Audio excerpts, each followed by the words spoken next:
Selamat datang untuk cara menghadapi DC pinjol datang ke rumah. Jadi teman-teman pastikan tahu cara ini ya, sehingga teman-teman itu tidak dirugikan dan tidak tertipu apapun pinjolnya ya, mau Bantu Satu, mau Aku Laku, ada Kami, Kredivo dan lain-lain sebagainya. Nah ini buat teman-teman, kenapa didatangi pinjol? Ya pasti kredit macet ya. Nah jadi apa yang harus teman-teman lakukan dan antisipasi supaya tidak dirugikan dan tidak tertipu? Nah ini yang pertama, teman-teman harus pahami ya hak dan aturan penagihan. Jadi DC itu atau debt collector itu hanya boleh menagih utang atas nama perusahaan yang terdaftar dan diawasi oleh OJK ya. Itu yang pertama. Lalu selanjutnya DC tidak boleh menggunakan kekerasan, ancaman atau tindakan intimidasi lainnya ya. Dan pastikan juga sesuai aturan OJK. Jadi penagihan itu hanya boleh dilakukan dari jam 8 pagi sampai jam 8 malam waktu setempat ya. Nah teman-teman perlu diketahui ya, jadi identitas dari mereka dan surat tugas resmi dari perusahaan juga teman-teman harus tahu. Dan jika mereka tidak dapat menunjukkan bukti, teman-teman bisa menolak untuk berinteraksi ya atau melayani mereka.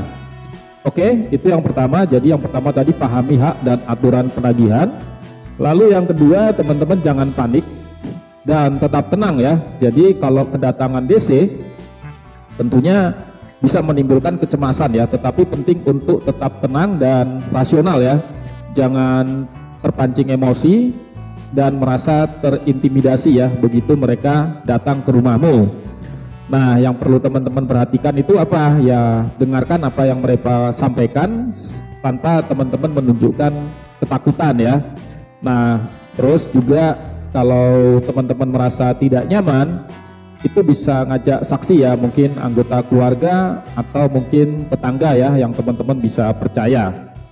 Oke, itu yang kedua. Lalu yang ketiga itu dokumentasikan semua interaksi ya. Jadi dokumentasi ini sangat penting ya untuk melindungi diri teman-teman jika terjadi pelanggaran hukum. Oke, apa saja yang perlu teman-teman lakukan, yaitu rekam percakapan, terserah pakai apa, mungkin ponsel, dan mungkin ada yang perlu dicatat termasuk nama debt collectornya, jam kedatangannya dan isi pembicaraannya. Lalu itu dijadikan bukti ya, jadi teman-teman simpan bukti, apalagi kalau terjadi ancaman atau mungkin ada kekerasan ya di dalam interaksi atau komunikasi tersebut. Oke, itu yang ketiga. Lalu yang keempat apa? Nah jadi yang keempat, teman-teman bisa lakukan negosiasi ya atau ajukan solusi pembayaran. Jadi jika memungkinkan itu tawarkan ya solusi pembayaran yang realistis untuk teman-teman bisa melunasi hutang pokoknya ya. Jadi nanti prioritasnya itu ke hutang pokok terlebih dahulu ya, bukan ke bunganya tapi ke hutang pokoknya saja dulu ya. Jadi yang perlu teman-teman lakukan tindakan yaitu ajukan permintaan untuk cicilan ya, atau artinya itu perpanjangan waktu pembayaran sehingga cicilannya itu menjadi ringan ya daripada sebelumnya. Nah jika mereka tidak menerima tawaran teman-teman ya, teman-teman bisa sampaikan kalau teman-teman akan berkoordinasi langsung dengan pihak pemberi pinjaman ya, jadi tidak dengan pihak debt collector yang datang ke rumah. Jadi nanti bisa menghubungi orang kantor gitu ya. Oke, lalu yang kelima apa yang perlu teman-teman lakukan, yaitu laporkan jika terjadi pelanggaran ya. Jadi misalnya banyak DC dari pinjol ilegal yang melakukan aturan seperti intimidasi, pelecehan, ini bisa dilaporkan ke pihak berwenang ya.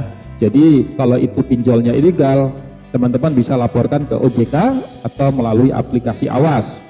Tapi kalau itu jika terjadi kekerasan atau ancaman, ya teman-teman bisa langsung laporkan ke pihak berwajib ya dengan membawa bukti rekaman yang sudah teman-teman siapkan sebelumnya tadi ya. Oke, jadi itu ya teman-teman yang perlu teman-teman lakukan kalau ada DC yang datang ke lapangan ya. Nah jadi gitu ya, selamat mencoba, semoga bermanfaat ya. Terima kasih.